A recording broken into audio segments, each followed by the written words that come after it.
Exporters जो है जब उनको अपनी एक्सपोर्ट प्रोसीड पाकिस्तान में मंगवाना होती हैं तो जब डॉलर रुपए का रेट गिर रहा होता है तो वेट करते हैं कि थोड़ा सा और गिर जाए, अगर ये 200 रुपए का है तो 240 का हो जाए तो फिर ही मंगवाया जाए, क्योंकि उनको फी डॉलर 40 रुपए ज़्यादा मिलेंगे। एंड बेसिक इकोनॉमिस्ट भी जिस चीज़ को सब्सक्राइब करते हैं वो ये है कि according to basic economics principle Pakistani रुपए के साथ जो भी कुछ हुआ था वो बहुत ही इलॉजिकल था, मैनिपुलेटिव था या स्पेकुलेटिव था, विच इज़ वाई जो डार साहब का बयान है इन अ वे इन्होंने उसके डार साहब के बयान को सब्सक्राइब किया है, जिसमें डार साहब ने कहा था कि अभी तो मैंने कोई एक्शन लिया ही नहीं है, अभी तो मैंने कुछ करना शुरू ही नहीं किया, विच मीन्स कि जो बैंकों की साइड से कहा जा रहा था कि वो मैनिपुलेशन में इन्वॉल्व नहीं है, और मार्केट की सोर्सेस कह रही थी कि एलसी के ऊपर 10 रुपये ज़्यादा पर डॉलर बैंक चार्ज कर रहे थे।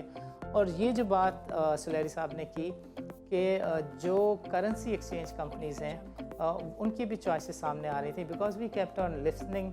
हमारे नाज़रीन हमें बताते थे कि मनी करेंसी वाला आज किसी भी प्राइस पे डॉलर देने को नहीं तैयार, विच मीन्स कि इसमें बहुत कुछ मैनिपुलेटिव था, स्पेकुलेटिव था, जिसको डार ने मैसेज नहीं दिया है, but there is a clear understanding कि he is firm and masculine over enforcement of the regulations. Let's hope कि आगे चीज़ें बेहतर हो जाएं। लेकिन जब फाइनेंस मिनिस्टर एक अनाउंसमेंट कर देता है कि रुपया जो है डॉलर के मुकाबले में 200 रुपये पे आ जाएगा, तो लोगों में जैसे पहले पैनिक बाइंग होती थी, अब वो पैनिक सेलिंग हो रही है। तो अगर इन्वेस्टर्स ने इन्वेस्ट किया था तो उनको ये डर लग रहा है कि अच्छा आज 219 का हो गया, कल ये 217 पे चला जाएगा। साहब यही रोक कर ज़िम्न एक चीज़ में पूछ लूँ, क्या ये मुनासिब है for a finance minister to say कि डॉलर 100? चूंकि इसमें मैंने कहा ना कि इकोनॉमिक फंडामेंटल्स तो चेंज नहीं हुए, तो अगर इकोनॉमिक फंडामेंटल को डिस्टर्ब करने की कोशिश करें तो वहाँ पे तो बिल्कुल उन पे तनकीद की जा सकती है। तो मैं भी तनकीद अगर वो रिजर्व जो है उनको वो स्टेट बैंक बेचना शुरू कर दे और उससे रुपए की कदर जो है बढ़े, तो मैं बिल्कुल उस पर तनकीद कर रहा हूँ कि भाई पाकिस्तान ये अफोर्ड ही नहीं कर सकता, रिजर्व है ही नहीं है तो आप कहाँ से बेचेंगे। लेकिन जिन लोगों ने प्रॉफिट कमाया है इसमें से, यानी मैं अगर मनी चेंजर हूँ और मुझे पता है कि कल मेरा बिजनेस स्टार्ट होगा तो डॉलर 2.5 रुपये महंगा बिकना है, तो मैं आज नहीं बेचूंगी है। उसके बाद ये सस्टेनेबल कितनी रहेगी, ये उस वक्त तक सस्टेनेबल नहीं होगी जब तक कि आपके इकोनॉमिक फंडामेंटल ठीक नहीं होंगे, वरना ये नीचे तो आ जाएगा लेकिन इसको रेंज बाउंड रखना जो है वो मुश्किल हो जाएगा। सुलेरी साहब ये फरमाएं कि ये जो एक बात कही जा रही है कि 109 मिलियन डॉलर रिजर्व से कम हुए और हमने कोई पेमेंट भी नहीं की है, और ये वाले पैसे जो हैं लोग स्पेकुलेट कर रहे हैं कि ये फिर मार्केट में डॉलर को मैनेज करने के लिए यूज़ हुए हैं, आप इस व्यू को सब्सक्राइब करते हैं? मेरा नहीं ख्याल कि इस वक्त स्टेट बैंक ने कोई डायरेक्ट इंटरवेंशन की है। डायरेक्ट इंटरवेंशन जो है स्पेशली जबकि आपका 9th रिव्यू जो है सर पे 28 अक्टूबर से वो मिशन आ रहा है, और अभी डार साहब को जुमा एक हफ्ता हुआ है चार्ज लिए, तो बल्कि आपने देखा होगा कि डार साहब के हल्फ उठाने से पहले ही रुपया जो है उसमें उसकी कदर बढ़नी शुरू हो गई थी। तो without going into any speculation, मेरा ख्याल है कि एविडेंस हमारे पास मुश्किल इस वक्त मिलेंगे कि हम प्रूव कर सके कि स्टेट बैंक जो है मार्केट में इंटरफेयर कर रहे हैं। यूरो बॉन्ड है, डॉलर बॉन्ड है, स्कूप बॉन्ड्स हैं, वो हम फ्लोट करते हैं। वो बॉन्ड्स जो हैं वो दुनिया में फिर ट्रेड हो रहे होते हैं। जब किसी मुल्क की रेटिंग नेगेटिव जाती है तो इसका मतलब है कि उसका बॉन्ड जो है उस पे से एतबार कम हो जाता है। तो मेरा जो 100 रुपये वाला बॉन्ड है वो लेट्स से कि मैं एक हाइपोथेटिकल प्राइस बता रहा हूँ कि वो अगर तो वो 105 रुपये में बिक रहा है तो उसका मतलब है मेरी मईशत अच्छी है। 150 का बिक रहा है तो ये बहुत ही अच्छी है। अगर वो 70 पे आ जाता है, 75 पे आ जाता है तो इसका मतलब है कि मेरी मईशत जो है वो कमज़ोर है। लोगों को, इंटरनेशनल जो इन्वेस्टर है उसको एतमाद नहीं कि पाकिस्तान जो है इसकी इकॉनमी कल को स्टेबल होगी या नहीं होगी। तो जब किसी मुल्क की रेटिंग डाउनग्रेड होती है तो उसके जो बॉन्ड्स होते हैं, ये जो इन्वेस्टर को उस पर प्रॉफिट मिलना होता है वो नेगेटिव में आ जाता है कि वो जो एक अनकॉल्ड फॉर उसमें गिरावट आई थी वो थोड़ी देर के लिए करेक्ट हो रही है। तो अब हमें वेट एंड सी की पॉलिसी थोड़ी अपनाना पड़ेगी। इसको कोई 2-3 हफ्ते देना पड़ेंगे देखने के लिए कि क्या ये अब एक रेंज बाउंड स्टेबल होता है, तो इसका मतलब है कि रुपया अपनी असली जगह पे आ गया। अगर खुदा न खास्ता ये 2-3 हफ्ते के बाद एकदम फिर से इसको एक जर्क लगता है और ये नीचे जाता है 20-25 रुपए, जिसके इम्कान मुझे फिलहाल कम लग रहे हैं, लेकिन अगर अल्लाह न करे ऐसा होता है तो इसका मतलब है कि इसको मैनिपुलेशन के जरिए संभाला दिया गया था। जो ही वो मैनिपुलेशन खत्म हुई तो रुपया फिर नीचे गिरा। तेल की वो 2% ग्लोबली कम करने का फैसला किया, 2 मिलियन बैरल जो है वो रोज़ाना कम पैदा करेंगे। तो वो तेल की कीमतें जो कि $80-82 पर बैरल को टच कर रही थी, वो दोबारा $90 को एक्सीड कर गई हैं। तो ये जो सर्दियाँ आएंगी हमारी, ये काफ़ी मुश्किल सर्दियाँ हैं। इसमें बांग्लादेश जैसे ममालिक ने जिनके के फॉरेन एक्सचेंज रिजर्व हमसे कहीं ज़्यादा हैं और उधार के रिजर्व नहीं हैं, उन्होंने भी एक मैंडेटरी जो है एनर्जी राशनिंग जो है वो शुरू कर रखी है। और ये आज से नहीं, ये महीना 1.5 महीना हो गया उनको शुरू किए हुए। हमें अपना एनर्जी की कंजम्पशन को रिव्यू करना होगा, इसको रैशनलाइज भी करना होगा और इसको राशन भी करना होगा। ऑफसेट तो लाइबिलिटीज आपकी नहीं होंगी, आपको डेट वेवर तो नहीं मिलने वाला है। ये होगा कि कुछ नई इमदाद आ जाएगी, कुछ शायद डेट डेफरमेंट हो जाए, वो सस्पेंड हो जाए, आप 2-4 किस्तें जो थी उसकी क्वार्टरली वो ना दें या 6 महीने वाली किस्तें ना दें। बहुत माइनर सा डेट जो है वो डेट स्वैप पर फ्लड रिकवरी शायद वो हो जाए। तो अल्टीमेटली ये पैसे तो हमको अदा करने हैं, लेकिन ये है कि ये जो 31 से 35 बिलियन डॉलर का जो शॉर्टफॉल था, जो एक्सटर्नल असिस्टेंस इस साल के लिए जो सोची जा रही थी, उसमें से काफ़ी सारी जो इमदाद है या काफ़ी सारा लोन जो है वो या रोल ओवर हो जाएगा या वो पाकिस्तान हासिल कर पाएगा, या तो वो रीअप्रोप्रिएट हो जाएगा टूवर्ड्स फ्लड रिहेबिलिटेशन, वो कर्जा ही रहेगा लेकिन वो या तो रीअप्रोप्रिएट हो जाएगा टूवर्ड्स फ्लड रिहेबिलिटेशन या उसको डेफर कर दिया जाएगा वो पेमेंट जो कि पाकिस्तान को होगी। टेक्नोलॉजी सेक्टर और इन जनरल हमें थोड़ी बहुत रिकवरी नजर आ रही है। 4 शेयर टेक्नोलॉजी सेक्टर हैं, नेटसोल, टीआरजी, सिस्टम और टेली। और अगर आप इन चारों में एक सिमिलैरिटी देखें तो आपको ये नजर आ रहा होगा कि ये चारों शेयर ही 200 डे मूविंग एवरेज से ऊपर ट्रेड कर रहे हैं। अगस्त के मंथ से ही हमें टेक्नोलॉजी सेक्टर जो है वो आउट परफॉर्म करता हुआ हिंट कर रहा था। To look at systems is doing perfectly well. The great thing is the volume is superb. And when you look at the leverage, इतने ज़्यादा leverage भी नहीं है certain technology stocks except for TRG.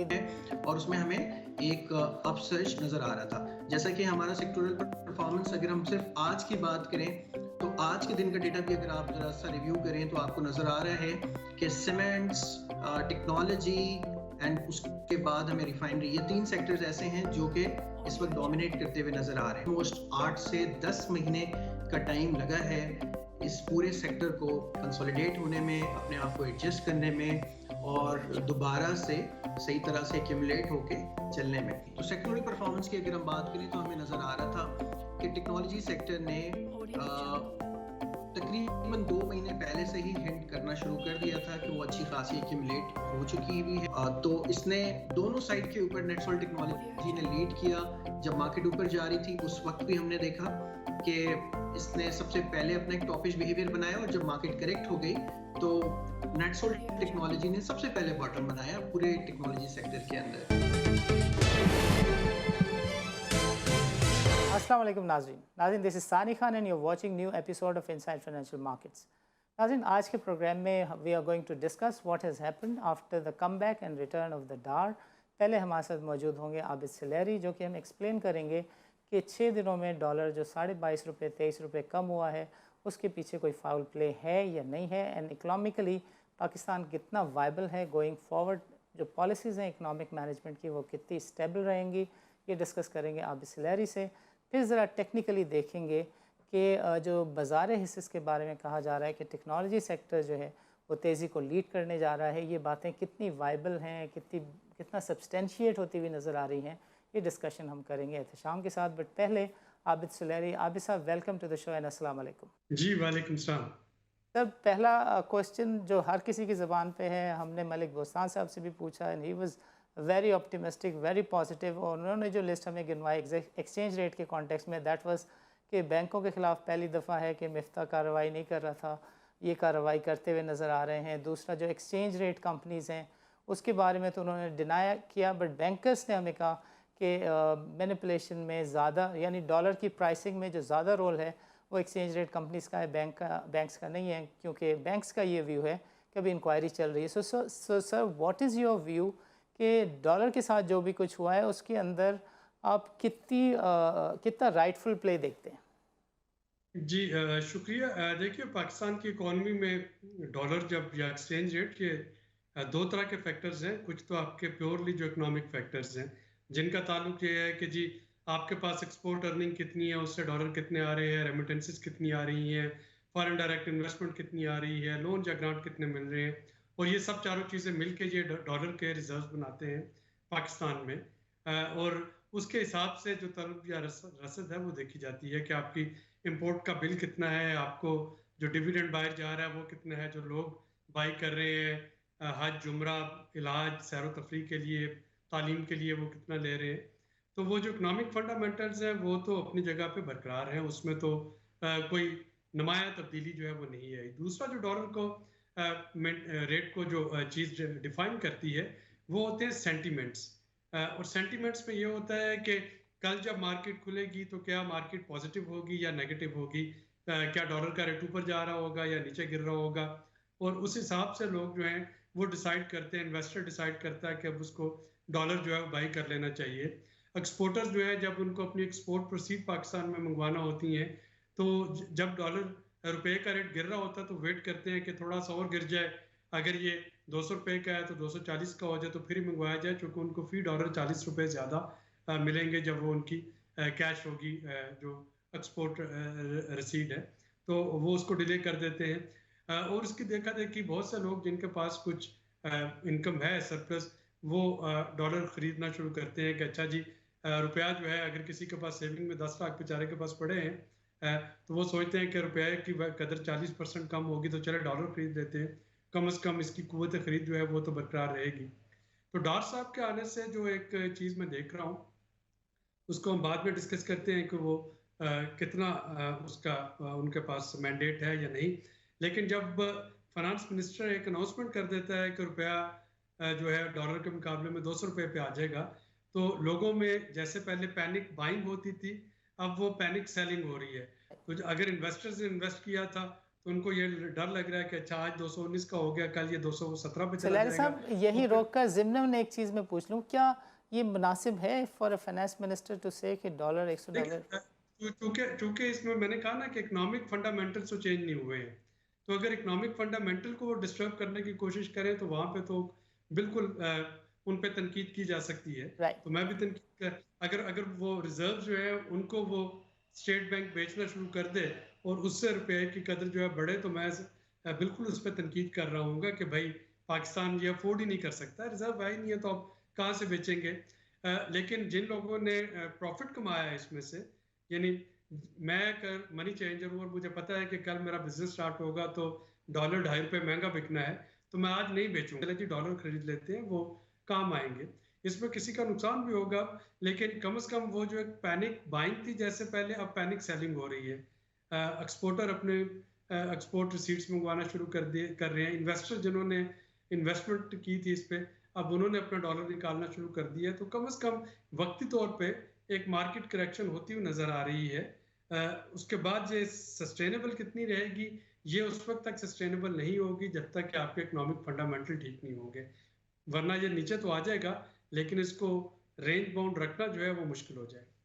तलैर साहब, ये फरमाएं कि ये जो एक बात कही जा रही है कि $109 मिलियन रिज़र्व से कम हुए और हमने कोई पेमेंट भी नहीं की है, और ये वाले पैसे जो हैं लोग स्पेकुलेट कर रहे हैं कि ये फिर मार्केट में डॉलर को मैनेज करने के लिए यूज़ हुए हैं, आप इस व्यू को सब्सक्राइब करते हैं?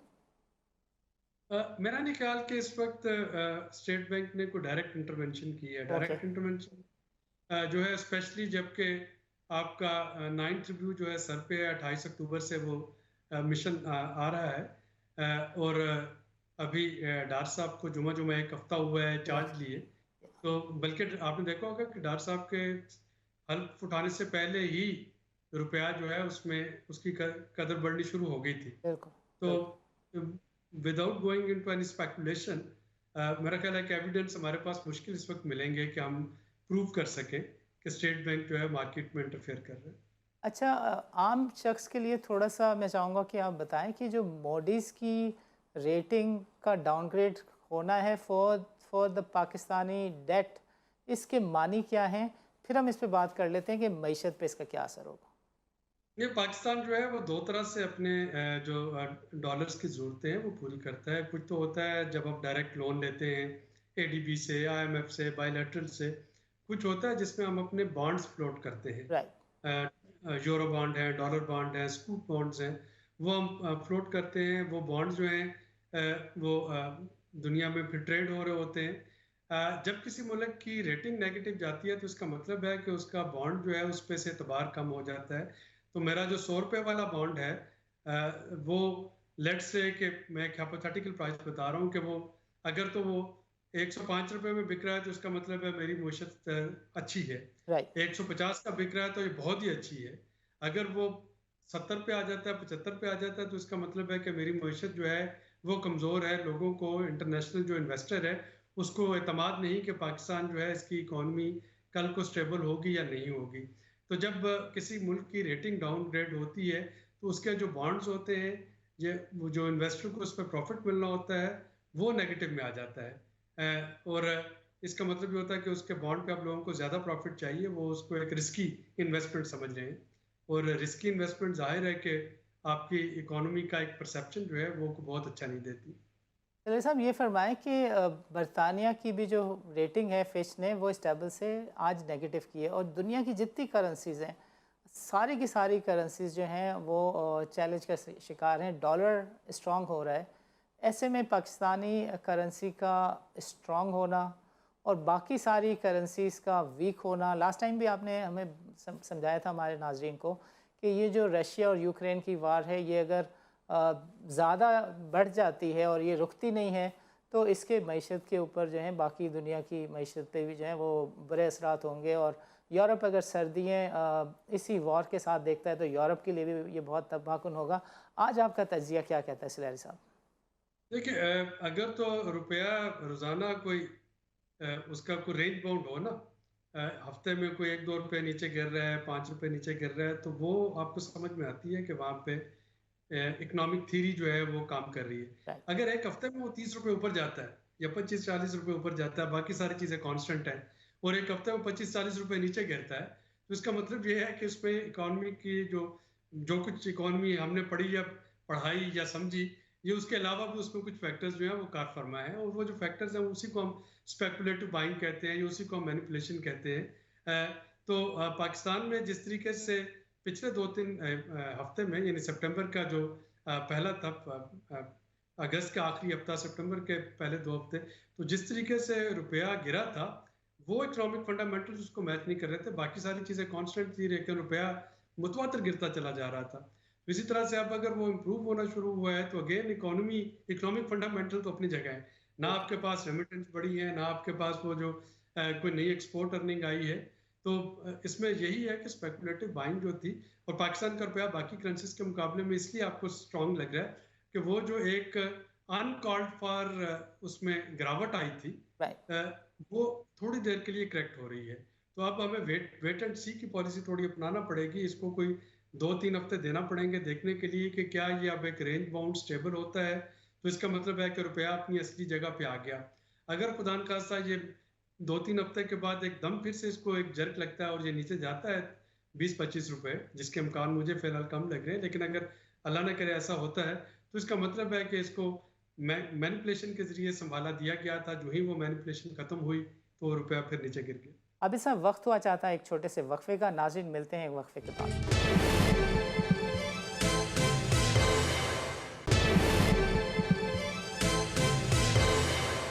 वेलकम बैक नाज़रीन। नाज़रीन प्रोग्राम के पहले सेगमेंट में सिलेरी साहब ने हमें समझाया कि जो इकनॉमिक के फंडामेंटल्स हैं और जो बेसिक प्रिंसिपल्स हैं, जितना उन्होंने पढ़ाया है और लोगों को सिखाया है और ख़ुद भी वो जानते हैं, एंड बेसिक इकोनॉमिस्ट भी जिस चीज़ को सब्सक्राइब करते हैं वो ये है कि according to basic economics principle Pakistani रुपए के साथ जो भी कुछ हुआ था वो बहुत ही इलॉजिकल था, मैनिपुलेटिव था या स्पेकुलेटिव था। विच इज़ वाई जो डार साहब का बयान है इन अ वे इन्होंने उसके डार साहब के बयान को सब्सक्राइब किया है, जिसमें डार साहब ने कहा था कि अभी तो मैंने कोई एक्शन लिया ही नहीं है, अभी तो मैंने कुछ करना शुरू ही नहीं किया, विच मीन्स कि जो बैंकों की साइड से कहा जा रहा था कि वो मैनिपुलेशन में इन्वॉल्व नहीं है, और मार्केट की सोर्सेस कह रही थी कि एलसी के ऊपर 10 रुपये ज़्यादा पर डॉलर बैंक चार्ज कर रहे थे। और ये जो बात सुलेरी साहब ने की कि जो करेंसी एक्सचेंज कंपनीज़ हैं उनकी भी चॉइसेस सामने आ रही थी, because we kept on listening. हमारे नाज़रीन हमें बताते थे कि मनी करेंसी वाला आज किसी भी प्राइस पे डॉलर देने को नहीं तैयार, विच मीन्स कि इसमें बहुत कुछ मैनिपुलेटिव था, स्पेकुलेटिव था, जिसको डार्ट ने मैसेज नहीं दिया है, but there is a clear understanding कि he is firm and masculine over enforcement of the regulations. Let's hope कि आगे चीज़ें बेहतर हो जाएं। तो सुलेरी साहब, वक्फे से पहले जो आपसे बातचीत हो रही थी कि ये रशिया और यूक्रेन का जो स्टैंड ऑफ है, ये अगर कंटिन्यू करता है तो and given the flood situation in Pakistan, Pakistan की मईशत को आपको कितना लगता है कि आगे टर्मोइल्स देखने होंगे, जग्स देखने होंगे, या डार साहब इसको मैनेज कर जाएंगे? देखिए, इस वक्त जो सबसे बड़ा झटका लगेगा वो है एनर्जी का झटका, राइट, जिसको कि अब 28 अक्टूबर से हमारा 9th रिव्यू जो है वो शुरू होने वाला है। अभी डॉक्टर साहब खुद भी तशरीफ ले जा रहे होंगे एनुअल विंटर मीटिंग के लिए, ऑटम मीटिंग के लिए, जो आईएमएफ की और वर्ल्ड बैंक की। आईएमएफ के मौजूदा प्रोग्राम के तहत हमें पेट्रोल की कीमतें भी बढ़ानी है, और हमें जो है डीजल की कीमतें भी बढ़ानी है, हमें बिजली और गैस के नर्ख जो है उनको भी बढ़ाते रहना है। दूसरी तरफ अगर आप देखें तो ये बड़ी रेयर सिचुएशन है जिसमें कि इंग्लैंड ने कल वार्निंग दी है कि वहाँ पे 3 घंटे तक जो है वो एनर्जी की लोड शेडिंग जो है वो होगी, अगर उनको एनर्जी के अल्टरनेटिव रिसोर्सेज जो है वो नहीं मिलते। जो जर्मनी है, बाकी यूँ नहीं, मैं अकेले जर्मनी की बात कर रहा हूँ, 200 यूरो का स्टिमुलस दे रहा है जर्मनी, 200 बिलियन यूरो का स्टिमुलस दे रहा है सिर्फ इस साल के एनर्जी के अखराजात को मीट करने के लिए अपने कंज्यूमर को। तो और कल का जो ओपेक का जो डिसीजन आया है, ओपेक प्लस रशिया का, जिसमें कि उन्होंने अपनी जो सालाना डेली की जो प्रोडक्शन है तेल की, वो 2% ग्लोबली कम करने का फैसला किया। 2 मिलियन बैरल जो है वो रोज़ाना कम पैदा करेंगे। तो वो तेल की कीमतें जो कि 80-82 डॉलर पर बैरल को टच कर रही थी, वो दोबारा 90 डॉलर को एक्सीड कर गई हैं। तो ये जो सर्दियाँ आएंगी हमारी, ये काफ़ी मुश्किल सर्दियाँ हैं। इसमें बांग्लादेश जैसे ममालिक ने, जिनके के फॉरेन एक्सचेंज रिजर्व हमसे कहीं ज़्यादा हैं और उधार के रिजर्व नहीं हैं, उन्होंने भी एक मैंडेटरी जो है एनर्जी राशनिंग जो है वो शुरू कर रखी है। और ये आज से नहीं, ये महीना 1.5 महीना हो गया उनको शुरू किए हुए। हमें अपना एनर्जी की कंजम्पशन को रिव्यू करना होगा, इसको रैशनलाइज भी करना होगा और इसको राशन भी करना होगा। अगर हम ये नहीं करते तो फिर खुदा न खास्ता ऐसी स्टेज आएगी जिसमें कि आपको एनर्जी मिलना मुश्किल हो जाएगा। पाकिस्तान को, पीएलएल को अभी 2-3 दिन पहले ना तो स्पॉट रेट पे गैस मिली, ना उसको लॉन्ग टर्म कॉन्ट्रैक्ट जो है उस पर गैस मिली। और उसकी वजह यह है कि इस वक्त यूरोपियन कंट्री धड़ाधड़ किसी भी कीमत पे जितनी गैस अवेलेबल है वो उसके लॉन्ग टर्म कॉन्ट्रैक्ट किए जा रहे हैं। तो हमने देखा कि पिछले चंद माह में कतर और जो हमारे लॉन्ग टर्म सप्लायर थे, वो अपनी जो लॉन्ग टर्म कमिटमेंट थी उनको डिफ़ॉल्ट कर रहे थे। हमें वो $2 पर बैरल यानी 33% जो था रेट, वो पेनल्टी दे रहे थे, और अपनी वही गैस जो है वो $40-42 पर MMBTU वो सेल कर रहे थे। यानी हमें $2 दे के भी उनको $38 MMBTU जो था उसका प्रॉफिट मिल रहा था।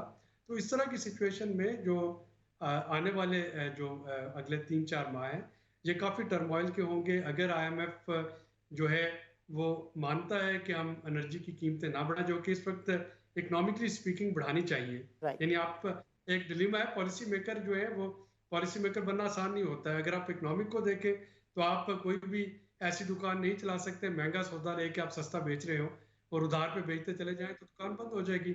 लेकिन जब आप ह्यूमैनिटेरियन एंगल से देखते हैं कि जिसमें हर 7 में से एक पाकिस्तानी जो है वो सैलाब से बराह रास्त मुतासर है, वहाँ पे एनर्जी के रेट बढ़ाना ये एक सियासी खुदकशी है। तो अब इसका एक बैलेंस कैसे रखना होगा हुकूमत को, और कैसे इंश्योर करना होगा कि महंगी एनर्जी खरीदने की पोजीशन में रहे, उसको सब्सिडाइज भी करे, IMF की शराइत भी वायलेट ना हो। तो ये काफ़ी कांटों का ताज है जो कि इस वक्त डार साहब के साथ सजा है, और देखना होगा कि उससे वो कैसे निकलते हैं। ये फरमाइए सलारी साहब कि एक्सटर्नल अकाउंट की पोजीशन आपको कितने % चांसेस लगते हैं कि डार साहब will be able to manage? ये 31-32 बिलियन की लाइबिलिटी है, और ADB के साथ ही is perform splendidly, but do you see कि बाकी जगहों से भी पैसे आ जाएंगे?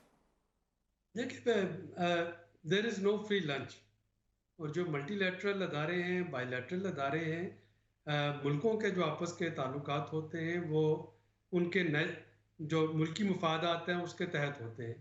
तो अगर हम ये समझते हैं कि सिर्फ ये टेक्निकल चीज़ें ही डिसाइड करती हैं कि किस मुल्क को कितना कर्जा मिलेगा, किन शराइत पे मिलेगा, कौन से मुल्क को कितनी इमदाद मिलेगी, तो ये गलत है। ये जियो इकनॉमिक्स इसमें अब रोल प्ले करती है कि जियो पोलिटिकल इंटरेस्ट जो है हर मुल्क के, वो उनको हासिल करने के लिए अपना इकॉनमी का लीवरेज कैसे इस्तेमाल करते हैं।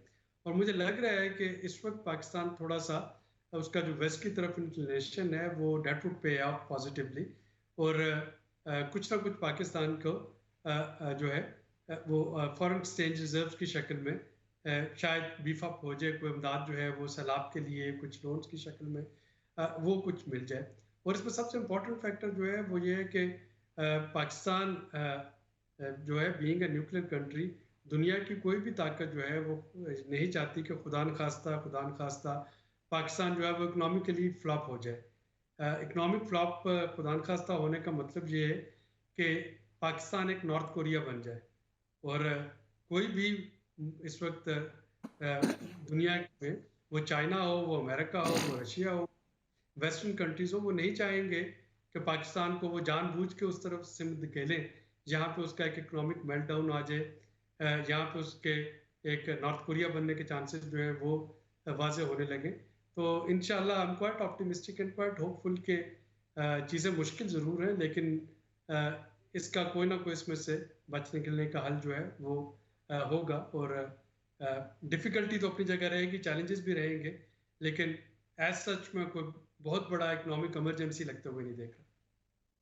डॉक्टर साहब, आखिर में ये फरमाए सलारी साहब कि रिज़र्व्स की पोजीशन तो समझ में आ गई कि ये $9 बिलियन से नीचे चली गई है, 109 मिलियन 9 बिलियन से नीचे चली गई है। $109 मिलियन जो कम हुए हैं उसके लिए भी हमारा एक कंसेंसस है कि स्टेट बैंक की इंटरवेंशन नहीं हुई है। गोइंग फॉरवर्ड आपको ये जो $31 बिलियन की लाइबिलिटी है, ये आपको ऑफसेट होती हुई नज़र आ रही है, रोल ओवर होती हुई नज़र आ रही है, और जो सैलाब का फ्लड का जो एस्टिमेट है नुकसानात का, वो आप कितना सब्सक्राइब करते हैं मिफ्ता साहब की बात को कि वो $35 बिलियन से ज़्यादा का? देखिए, ये तो अभी चूँकि डैमेज नीड असेसमेंट चल रही है और उसको मल्टीलैटरल अदारे कर रहे हैं, हुकूमत पाकिस्तान भी साथ में कर रही है, तो लेट्स वेट के क्या नंबर आता है। अभी जो इनिशियल नंबर प्लानिंग कमीशन ने पिछले हफ्ते दिया था वो $28 बिलियन का था। तो हर गुजरते दिन के साथ वो लॉसेस जो हैं वो बढ़ते चले जा रहे हैं। तो लेट्स वेट के वो नंबर क्या आता है। ऑफसेट तो लाइबिलिटीज़ आपकी नहीं होंगी, आपको डेट वेवर तो नहीं मिलने वाला है। ये होगा कि कुछ नई इमदाद आ जाएगी, कुछ शायद डेट डेफरमेंट हो जाए कि वो सस्पेंड हो जाए, आप 2-4 किस्तें जो थी उसकी क्वार्टरली वो ना दें या 6 महीने वाली किस्तें ना दें। बहुत माइनर सा डेट जो है वो debt swap for flood recovery शायद वो हो जाए। तो अल्टीमेटली ये पैसे तो हमको अदा करने हैं, लेकिन ये है कि ये जो 31 से $35 बिलियन का जो शॉर्टफॉल था, जो एक्सटर्नल असिस्टेंस इस साल के लिए जो सोची जा रही थी, उसमें से काफ़ी सारी जो इमदाद है या काफ़ी सारा लोन जो है वो या रोल ओवर हो जाएगा या वो पाकिस्तान हासिल कर पाएगा, या तो वो रीअप्रोप्रिएट हो जाएगा टूवर्ड्स फ्लड रिहेबिलिटेशन, वो कर्जा ही रहेगा लेकिन वो या तो रीअप्रोप्रिएट हो जाएगा टूवर्ड्स फ्लड रिहेबिलिटेशन, या उसको डेफर कर दिया जाएगा वो पेमेंट जो कि पाकिस्तान को होनी थी। तो इसका कोई ना कोई सोल्यूशन जो है वो निकल आएगा। लहरी साहब, आपका प्रोग्राम के लिए वक्त निकालने का बहुत बहुत शुक्रिया। नाज़रीन, वक्त हुआ चाहता है एक छोटे से वक्फे का। वक्फे के बाद हमारे साथ मौजूद होंगे एहतशाम, जिनसे हम डिस्कस करेंगे कि तकनीकी बुनियादों के ऊपर टेक्नोलॉजी सेक्टर को वो कहाँ देखते हैं।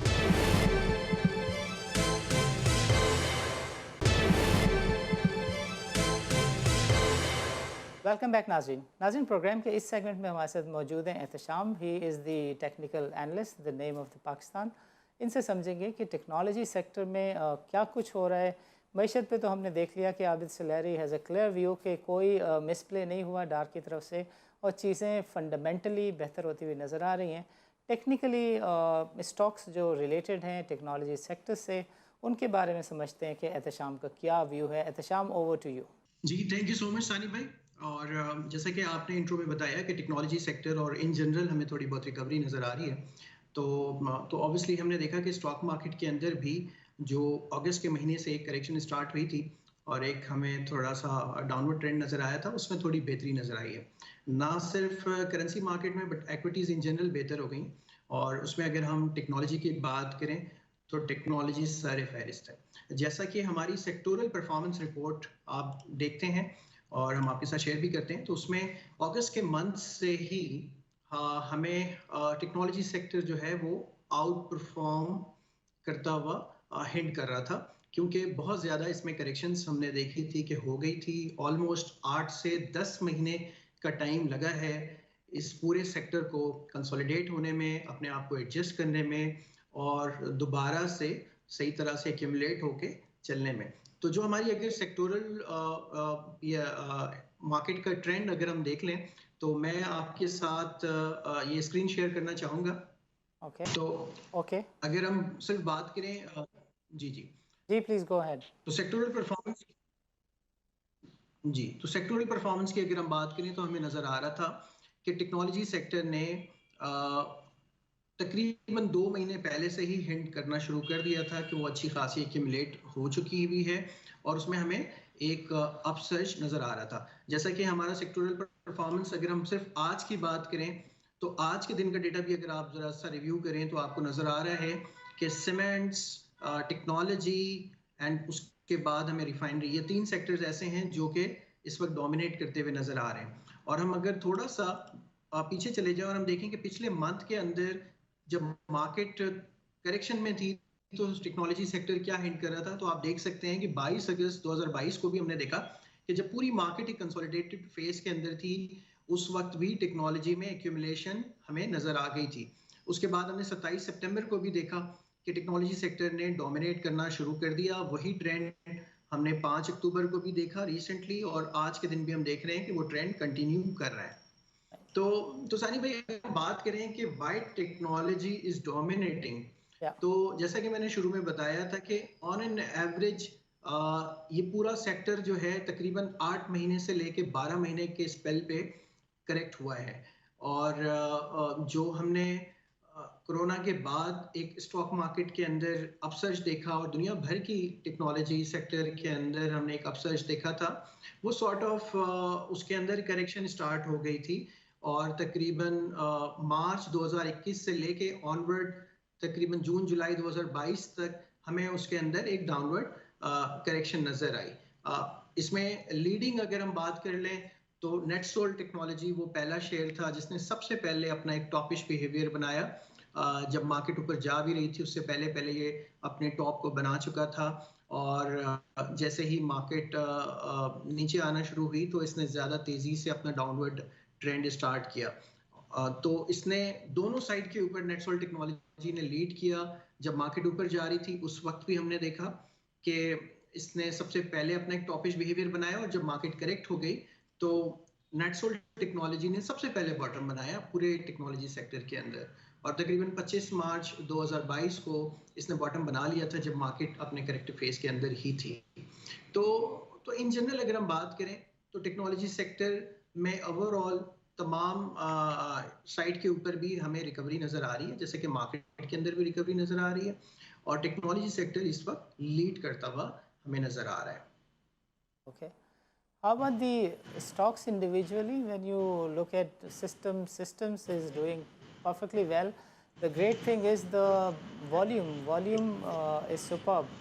And when you look at the leverage, इतने ज़्यादा leverage भी नहीं है certain technology stocks except for TRG. There I would want you to make specific comments कि वहाँ क्या हो रहा है. But please brief us about these specific stocks. जी सानी भाई, अगर मैं बात करूं जनरल एक टेक्नोलॉजी ट्रेंड की, तो मैंने ये 4 शेयर टेक्नोलॉजी सेक्टर से उठाए हैं, नेटसोल, टीआरजी, सिस्टम और टेली। ओके और अगर आप इन चारों में एक सिमिलैरिटी देखें तो आपको ये नजर आ रहा होगा कि ये चारों शेयर ही 200 डे मूविंग एवरेज से ऊपर ट्रेड कर रहे हैं, ओके जो कि एक टेक्निकली एक अच्छा साइन होता है कि वो 200 डे के प्राइस एवरेज से ऊपर ट्रेड करना शुरू हो चुके हैं। इसका मतलब ये है कि अब एक शिफ्ट ओवरऑल हमें एक सेक्टर में नजर आ रहा है, और इस सेक्टर के जो लीडिंग स्टॉक्स हैं उन्होंने परफॉर्मेंस दिखाना शुरू कर दिए। एंड दैट इज वाई हमें देखा कि टेक्नोलॉजी सेक्टर ने मार्केट को लीड करना शुरू कर दिया। अच्छा, इसमें अगर हम स्टॉक स्पेसिफिक चले जाएं तो हमें स्टॉक स्पेसिफिक भी काफी ज्यादा इंप्रूवमेंट नजर आ रही है। ऑल्दो अगर हम आज के दिन की बात करें, जब हम आज खड़े हैं, तो बहुत से शेयर्स ऐसे हैं जिन्होंने अपना बॉटम बनाने के बाद थोड़ी बहुत रिकवरी हमें दिखा दी है ऑलरेडी। ओके और उस रिकवरी को दिखाने के बाद हमें ऐसा लगता है कि शायद हमें इन स्टॉक्स के अंदर इमीडिएट बेसिस के ऊपर शायद थोड़ी बहुत डाउनवर्ड करेक्शन भी नजर आ सके। बट डिस्पाइट ऑल दिस, जो लॉन्ग टर्म ट्रेंड इनका निकल के आ रहा है वो लॉन्ग टर्म काफी पॉजिटिव है। लाइक फॉर एग्जांपल अगर मैं सिस्टम लिमिटेड की बात करूं, तो आप सिस्टम लिमिटेड का अगर आप लॉन्ग टर्म ट्रेंड देखें तो ये शेयर 835 रुपीज पे पहुंच गया था, और या उसके बाद हमने देखा कि इसमें एक कंसोलिडेशन हुई, और तकरीबन 10 सितंबर 2021 को इसका टॉप लगा था। और हमने देखा कि उस कंसोलिडेशन के बाद जब इसने एक अपना trend line consolidated pattern break किया, तो हमने देखा कि एक शार्प डाउन ट्रेंड इसके अंदर स्टार्ट हुआ, और वो जो डाउन ट्रेंड है इसको लेके चला गया 281 रुपीस के ऊपर, जो तकरीबन मई 2022 में इसका बॉटम लगा। तो राइट हमने देखा कि एक अच्छी रैली जो सिस्टम लिमिटेड के अंदर बनी, उस रैली के बनने के बाद हमें एक डाउनवर्ड करेक्शन नजर आया, और डाउनवर्ड करेक्शन के बाद हमें काफी टाइम तक ये शेयर कंसोलिडेट होता हुआ नजर आया, और उसके बाद अब शेयर दोबारा से चल पड़ा है, और वो 281 से इस वक्त आप देख सकते हैं कि तकरीबन 417 के लेवल के लगभग ट्रेड कर रहे हैं। राइट तो अगर अगर हम सानी भाई जनरल ट्रेंड की बात करें, तो आपको ये नजर आ रहा है कि इन स्टॉक्स ने जब ये डाउनवर्ड ट्रेंड से ऊपर की तरफ जा रहे थे, तो उस वक्त इन्होंने अच्छा एक सेल सिग्नल इनिशिएट कर दिया था, जिसको हम राइट टेक्निकली नेगेटिव डाइवर्जेंस कहते हैं। अगर आप इसको क्लोजली वॉच कर रहे हो तो ये रेड बबल लाइंस जो है ये बता रहे हैं कि यहाँ पे जब स्टॉक ऊपर की तरफ जा रहा था तो मोमेंटम इसका ब्रेक होना शुरू हो गया था। मोमेंटम इस बात की निशानदेही कर रहा था कि ये ट्रेंड शायद गोइंग फॉरवर्ड कंटिन्यू ना रहे। ओके अच्छा, अब सेम चीज जो है इस वक्त रिवर्स हो रही है कि जब मार्केट नीचे जा रही थी, हमने देखा टेक्नोलॉजी सेक्टर मजीद नीचे नहीं जा रहा था या और एक खास लेवल पे जाके कंसोलिडेट होना शुरू हो गया था। This is the sign of positive divergence, और ये ओके एक बेहतरी की इंडिकेशन है टेक्निकली। तो हमने देखा कि ना सिर्फ सिस्टम में बल्कि एवेंसियन, टेलीकार्ड, टीआरजी, तमाम की तमाम टेक्नोलॉजी शेयर्स के अंदर हमें पॉजिटिव डाइवर्जेंस, हायर हाई की सिचुएशन और ओवरसोल्ड रीजन से रिकवरी की सिचुएशन नजर आई। Okay okay how about TRG मैं आपके साथ टीआरजी का भी एक लॉन्ग टर्म ट्रेंड शेयर करता हूं, और आपको मैं दिखाता हूं कि किस तरह से टीआरजी ने जब 186 का हाई लगाया था ये अप्रैल 2021 में, तो टीआरजी ने सबसे पहले अपना एक हाई अचीव किया अप्रैल में। बाद में जाके मार्केट ने भी अपने आप को टॉप बनाया, और मार्केट ने भी अपनी टॉपिश बिहेवियर को शो किया जून में। तो टीआरजी वाज वन शेयर जिसमें जिसमें हमने रिकवरी में भी देखा कि सबसे पहले इसने रिकवर किया, और टॉपिश बिहेवियर बनाने के बाद जब टॉप बनाया मार्केट का, तो उससे पहले टीआरजी ने भी अपना टॉप लगा दिया। मार्केट का टॉप लगभग जून में जाके कहीं लगा या है, टीआरजी ने मई में अपना टॉप बना दिया था 186 रुपीस का। अगर आप ये लॉन्ग टर्म ट्रेंड देखें टीआरजी का, तो आपको नजर आ रहा है कि जब 186 से ऊपर 180 से ऊपर 186 तक का सफर था, उस दौरान हमने देखा ये रेड लाइन आप देखें कि डाइवर्जेंस हमें नजर आना शुरू हो गई मोमेंटम के अंदर। राइट मींस कि प्राइसेस जब ऊपर जा रही थी, उस वक्त आपका जो मोमेंटम था वो नीचे आना शुरू हो गया था, and this is the technical signal कि अब शायद ये ट्रेंड कंटिन्यू ना करे। तो हमने देखा कि फिर उसके बाद 186 से 66 तक का सफर किस तरह का रहा, और इस दौरान मार्केट भी किस तरह की रही, और मार्केट में भी आपको एक डाउनवर्ड ट्रेंड नजर आया ओवरऑल हर तरफ। और आप अगर टीआरजी का सफर देखें तो ये तकरीबन मार्च 2021 से शुरू होकर अप्रैल 2021 से शुरू होकर मार्च 2022 तक चला है। तो तकरीबन आप समझ लें कि ये लगभग 11 से 12 महीने की करेक्शन हमें इसके अंदर नजर आई।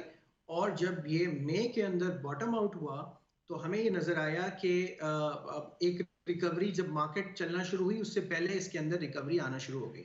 राइट नाउ आप देखें कि मार्केट इंडेक्स वाइज बहुत ज्यादा नहीं बढ़ा, बट टीआरजी का शेयर 66 रुपीस का लो लगा के इस वक्त 144 एंड 145 के लेवल के ऊपर ट्रेड कर रहा है। इसका मतलब ये है कि ये लीड करता है दोनों साइड के ऊपर, मार्केट के टॉपिश बिहेवियर को भी ये लीड करता है, और मार्केट जब बॉटम आउट होकर रिकवरी फेज में आती है उसको भी ये लीड कर रहा होता है। अच्छा, यहाँ पे मैं आपको सानी भाई एक इंटरेस्टिंग चीज और बताना चाहूंगा कि इन दोनों पार्ट में जब ये टॉप बना रहा था टीआरजी और जब ये बॉटम बना रहा था, दोनों साइड पे वेरी क्लियर टेक्निकल सिग्नल्स बने हैं।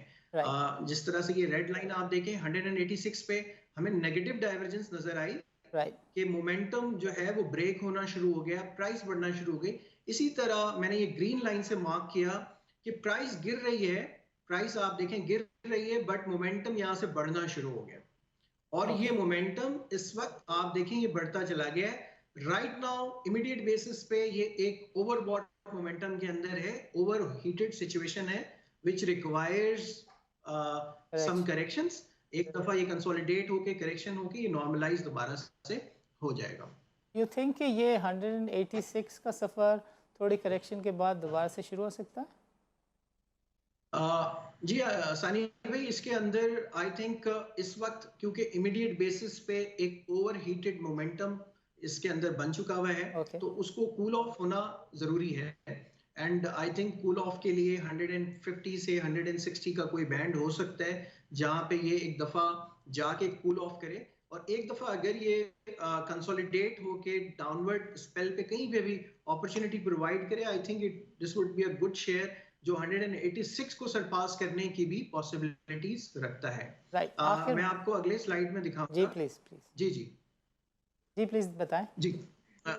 जी इसकी अगली स्लाइड अगर आप देखें तो इसमें मैंने इसकी प्रोजेक्शंस बनाई है, और हम as a technical analysis standpoint हम इसको कहते हैं कि मार्केट की जो वेव 2 है ट्रेंड की वो कंप्लीट हुई है और वेव 3 के अंदर ये एंटर हुआ है।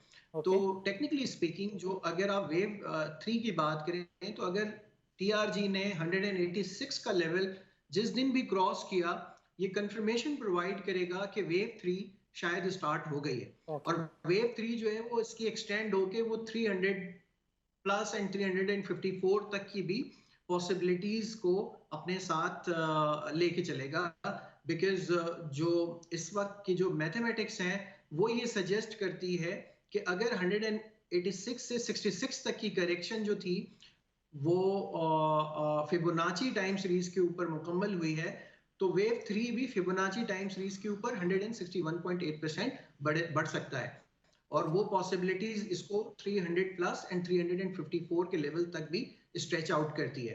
बट इट ऑल डिपेंड्स के जो 186 से आगे का सफर है उसमें किस तरह की वेव्स बनती हैं, किस तरह के मार्केट के ओवरऑल जनरल ट्रेंड्स रहते हैं, और मोमेंटम किस तरह का रहता है। But I think this share is ideally poised, और कोई भी डाउनवर्ड स्पेल इसमें अगर आता है तो ये प्रोवाइड कर सकता है अच्छी opportunity for accumulation. Okay Ehtesham brother, we are running out of the time. I request you कि आखिर में टेलीकार्ड को भी आप थोड़ा सा कवर कर लें, उसके बाद we will wind up the show. जी श्योर। अच्छा, इसी तरह से अगर टेक्नोलॉजी सेक्टर में मैं दूसरे किसी शेयर की बात करूं तो आप देख सकते हैं कि टेलीकार्ड में भी कोई सिचुएशन बहुत ज़्यादा मुख्तलिफ नहीं है। ऑलमोस्ट आप देखें कि 8 महीने का करेक्शन इसने फेस किया है। सितंबर 2021 से लेकर मई 2022 तक। तो एक अच्छी कंसोलिडेशन, एक अच्छी करेक्शन इसके अंदर हमने देखी। जो इसका हाई लगा था सितंबर 17 को 25 रुपए का, उसके बाद ये शेयर गिर के 9 रुपए 18 पैसे का भी इसने लो लगाया है मई 2022 को। तो ऑलमोस्ट इसने फिबोनाची टाइम सीरीज को अगर हम ध्यान में रखें तो फिबोनाची सीक्वेंस पे इसने 61.8% की करेक्शन मुकम्मल कर ली है। And obviously it all depends going forward, अगर इसमें मोमेंटम बनना शुरू होता है, हायर हाई की सिचुएशन बनती है, तो क्या ये अगर 25 रुपए को क्रॉस करता है तो किस पोटेंशियल की तरफ ये बढ़ सकता है। तो इन जनरल टेक्नोलॉजी के अंदर मोर और लेस 3-4 महीने टाइमिंग का फर्क है, जिसमें नेटसोल ने सबसे पहले बॉटम लगाया, सबसे पहले टॉप लगाया और उसके बाद सबसे पहले बॉटम लगाया। इसी तरह से टीआरजी ने टॉप लगाया मई में और उसने बॉटम लगाया। तो मोर और less technology sector overall top के बाद अपना बॉटम फॉर्म कर चुकी है इन जनरल, और उसमें कुछ स्टॉक्स जो हैं टेक्नोलॉजी के अंदर वो इस वक्त लीडिंग सिचुएशन के अंदर हैं और वो बहुत ही अच्छे मोमेंटम के साथ आगे बढ़ रहे हैं। Okay great. एहतशाम ब्रदर, आपका प्रोग्राम के लिए वक्त निकालने का बहुत बहुत शुक्रिया। इजाज़त दीजिए, अल्लाह हाफ़िज़। नाज़रीन, आज के प्रोग्राम में शरीक गुफ्तगू रहे आबिद सलहरी साहब और Ehtesham. Abid Salahri is a non economist, Ehtesham is a technical analyst. दोनों ने एक चीज़ की निशानदेही की कि फंडामेंटली एंड टेक्निकली जो मईशत है it appears to be on the right direction. Dar के आने के बाद डॉलर के साथ साथ कई इकनॉमिक इंडिकेटर्स ने एक पॉजिटिव स्लाइड ली है एंड सलहरी कन्फर्म्ड कि कोई फाउल प्ले उनकी नज़र में नहीं होता नज़र आ रहा, बिकॉज़ जो 109 मिलियन डॉलर के बारे में कहा जा रहा है कि रिज़र्व से वो कम हो गए हैं और कोई एक्सटर्नल लाइबिलिटी भी ऑफसेट नहीं हुई है। ही सेट के नवा जो रिव्यू है, 9th review of IMF is right the corner. और ऐसी सिचुएशन में पाकिस्तान की जो रियासत है, रियासती इदारे हैं, एटोनमस स्टेट बैंक है, वो ऐसा रिस्क नहीं ले सकता कि डॉलर की प्राइस को करेक्ट करने के लिए किसी भी किस्म की जो फॉरेन करेंसी है उसकी पंपिंग कर सके, बिकॉज़ ये वाले जो पैसे हैं ये इसमें ज़्यादातर चंक जो है वो प्लेसमेंट का है। सो ये वाली चीज़ तो सलहरी साहब इज़ कन्फर्म्ड कि ऐसा नहीं हुआ। दूसरे फ्रंट पे उन्होंने फरमाया कि जो एक्सटर्नल अकाउंट है उसकी मैनेजमेंट के लिए Dar has gotten an excellent strategy, और ADB ने जो है 2.8 बिलियन डॉलर का जो एडिशनल सपोर्ट है उसको एग्री कर लिया है। UN जो है वो 31 बिलियन डॉलर की जो आगे लाइबिलिटीज़ हैं उसके लिए इन प्रिंसिपल कह रहा है कि इसका कुछ पोर्शन रोल ओवर हो जाएगा, कुछ पोर्शन शायद ऑफसेट हो जाए। और तीसरी और जो बड़ी चीज़ है इकॉनमी के लिए वो ये है कि Dar is going to IMF and he is likely to make certain agreements, जिसकी वजह से IMF का जो प्रोग्राम है उसमें खासी नरमियाँ एक्सपेक्टेड हैं। On the top is the energy sector. हमने देखा एप्टेमा के साथ डार ने बहुत कामयाब मुज़ाकरात किए और 19 रुपये पर यूनिट के हिसाब से उनकी जो बिजली है उसको रिस्टोर किया है और अब उन्होंने हड़ताल की कॉल को वापस ले लिया। So on the ground what we can see कि 31 बिलियन डॉलर की लाइबिलिटीज़ अब मसला नहीं रही। Economically Pakistan is becoming viable with every passing moment in the day. And technically what is being seen on the stock market front के जो technology sector है वो स्टॉक मार्केट में जो कुछ लोगों की नज़र में तेज़ी है उसको लीड करता हुआ नज़र आ रहा है, बिकॉज़ बॉटम भी टेक्नोलॉजी सेक्टर ने मार्केट के बॉटम आउट होने से पहले बनाए और अब तेज़ी में भी जो है नज़र आ रहा है कि मार्केट थोड़ा आस्ते चल रही है, but technology sector is going very fast. You talk about systems, you talk about octopus थोड़ा सा स्लो है, बट बाकी स्टॉक्स भी जो लिवरेज हुआ करते थे apart from TRG politics, TRG is doing well. बाकी भी जो टेक्नोलॉजी सेक्टर के स्टॉक्स हैं, टेली है, they are all doing well. So नाज़रीन, इस तरह का एनालिसिस और तज्ज़िया डार की IMF का जो 9th रिव्यू है उसकी डिस्कशन के बाद जो भी रिज़ल्ट रहता है उसकी कंक्लूजन को डिस्कशन करने तक अगले प्रोग्राम में हम जारी रखेंगे। इजाज़त दीजिए, अल्लाह हाफ़िज़।